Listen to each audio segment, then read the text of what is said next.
My name's Aaron, welcome back to my channel. How are you? I'm fantastic and I'm doing really well. And today I'm reviewing Dior Homme Sport. This is £74 for 75ml and it is £103 for 125ml. And it's an eau de toilette. I think eau de toilettes are between about 10% concentration, 10 or 15%. The notes are bergamot, almond, pink pepper. They go together really classic. And frankincense and woody notes. Do we have our bottles of Dior Homme Sport? Are we engaged with the higher self? Let's get testing. We went shopping for these in Mexico. The sales consultant really wasn't having it. He kept swinging for a really long time and he was flirting with a customer. They were flirting together and I was like so over it to that point. So I was like, I needed to buy stuff to review here in Mexico. It wasn't what I expected from Dior. That sort of service. The service was really lacking in that department. He was more interested in this man that was stood there. And we were stood there for about, I think, 15 minutes. So I was over it at that point. It's very lemony. It's lemony, strong. I just thought this is crazy, this sort of strength. Built, interesting, in a similar way to the Sauvages. I mean, technically I'm not talking about all the fruit notes and all that stuff. So it's built in a similar way. You can tell it's got the Perfumer signature. Built in a similar way to the Sauvages with the amount of ambroxan, the Isosuper, the Hedione, and then the choice of naturals, that sort of like ratio. You can tell it's the same sort of Perfumer. I'm very interested to see the new Perfumer, what he does in Dior. I'm very, very curious to see kind of what's going to come out. I do hope it's as good as what they've been producing. It's very strong. It's kind of making me want to cough a little bit. Pink pepper, almond, and lemon are really classic, but they can be abrasive and you need to really smooth that and soften that down with sort of choice of musk, lily of the valley raw materials. That's kind of really what you want to do with that. I mean, it's undoubtedly masculine, slightly spicy, adding in sort of like usual like raw materials, oak moss like raw materials into a formulation to smell really clean and very strong.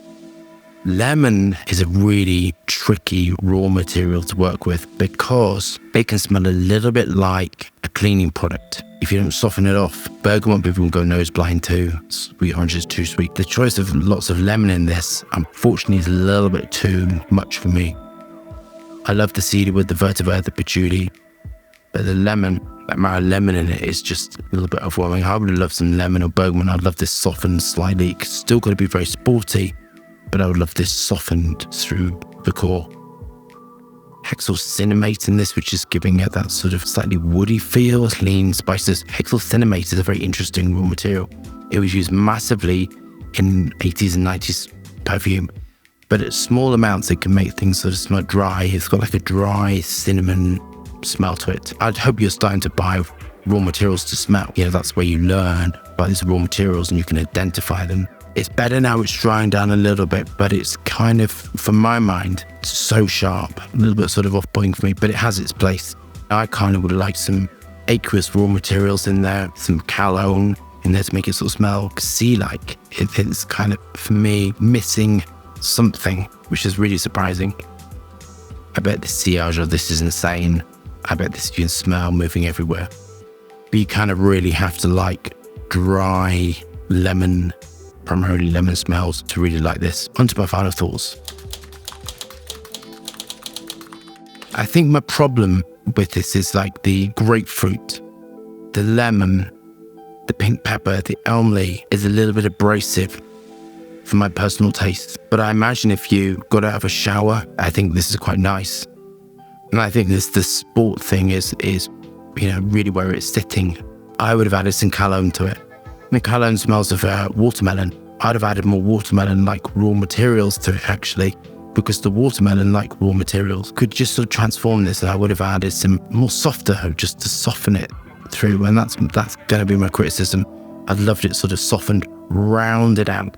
And rounding is a technical term in perfume, just to sort of, sometimes it takes the edges off, and I think this needs to be rounded just slightly, and sweetened slightly as well. It's kind of missing rounding, sweetening. Watermelon would have been really fantastic in this. Adding bergamot and lemon in there, it's just a little bit too aggressive for my liking, a little bit too harsh, a little bit too lemony. I'm going to mark this an 8 out of 10. I mean, it's just really not for me. I mean, it's just so abrasive and so harsh, but I think it's a really, really excellent formulation. Done exceptionally well. Super strong. You know, it's doing everything you want. But for me, it feels a little bit headache inducing. It's, you know, as I keep saying, it's missing elements to push it right to a 10. And that would be adding watermelon notes. That would be adding a little more fruit molecules to it, softening and rounding it. Of course, that's me being picky and very personal.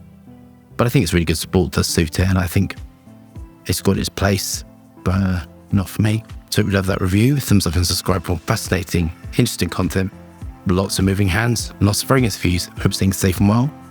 See you soon.